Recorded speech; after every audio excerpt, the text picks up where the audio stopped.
Today is 7th of April 2025. Operating system summary. Chapter 3 is about processes. So processes are important thing is of course process scheduling and concept of process and what operations is happening in process, and when they are not sharing things, how can we do inter-process communication? There can be shared memory systems and message passing systems. And also there's communication and client service system. So process are structured with comprised of stack, heap, data, and text.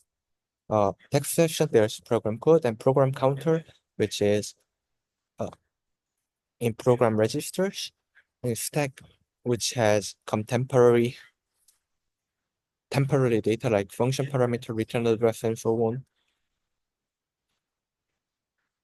And data section has global variables and heap containing memory dynamically allocated during runtime.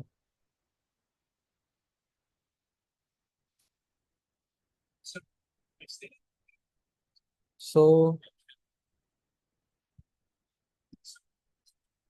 basically, program is passive on diff executable file, but when it moves to by CPU scheduler, it can be ready mode and it could go to running mode. This is a process state.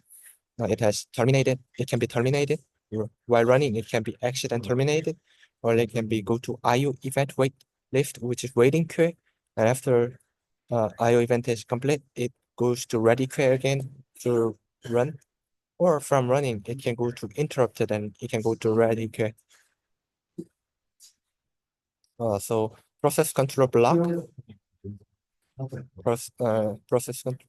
I don't know if their each process control block is in register, and there is memory layout. Like you said before, there is heap, a stack, heap. Just wait a minute. There was a stack, data, heap, stack, heap, data, text. This is memory layout. So in process control register, there is process state, number, counter, register, and memory list. And thread come out. Thread is a bit different with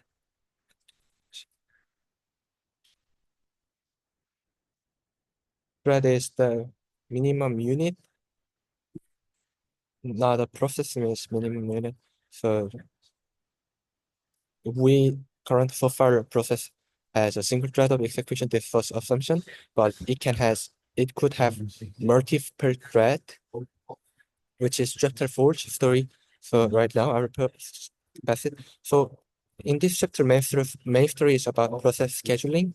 Process scheduler move the process from ready queue to CPU, and maybe in CPU various reasons I request or time expired or other reasons, it will go to IO event and other event, and it will go to ready queue.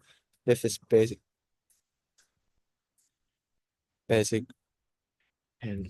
flow, and there is like maybe context switch also can happen, which is CPU save the process and move to new process.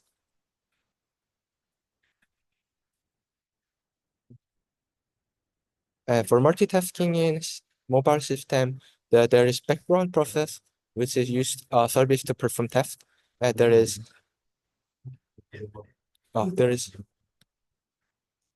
foreground process for us provides user interface, maybe user interface. For background process, there can be a service to perform tasks and suspend and in a memory running, but not on display, limited. And operations on process. For operations on process, I think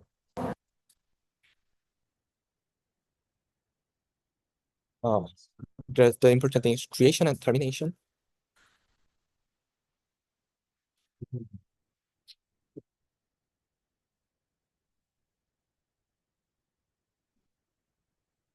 During process creation, we code it by system called process identifier, and there was two resource sharing option, which is children shares subset of parents' resources, or three options: parent and child execute concurrently, or parent wait until child terminated.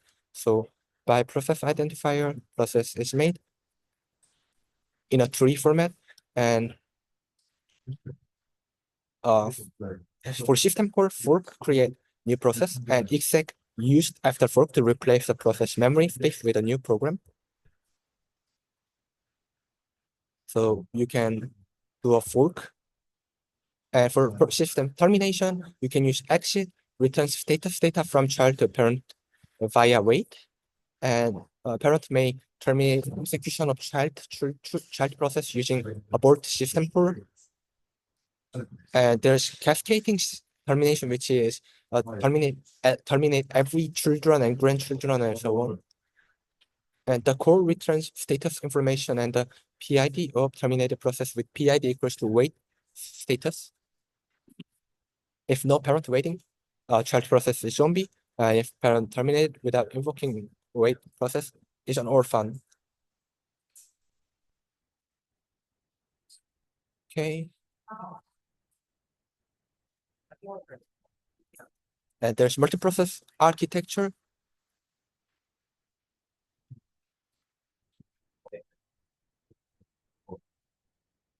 And there's Android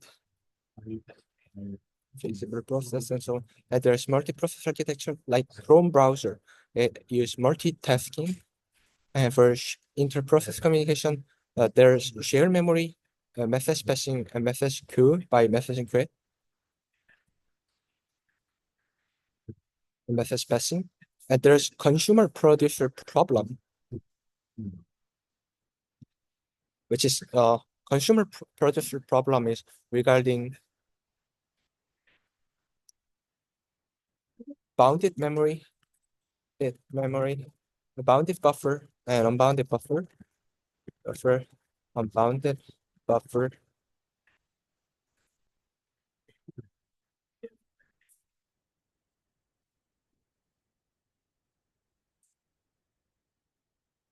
Message, and in message passing case, uh, there can be bidirectional and bidirectional, and what you should think is in physically, there's shared memory, hardware bus, and network. Logically, we should think about is it direct or indirect? Is it synchronous or asynchronous? Or is it automatic or explicit buffering? For there's direct communication and indirect communication. In indirect communication situation, they are using mailbox.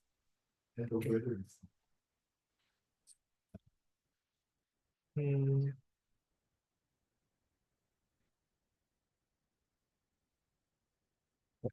they use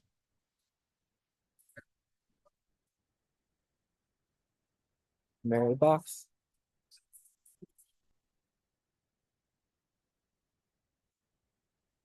Create new mailbox by making port. And for blocking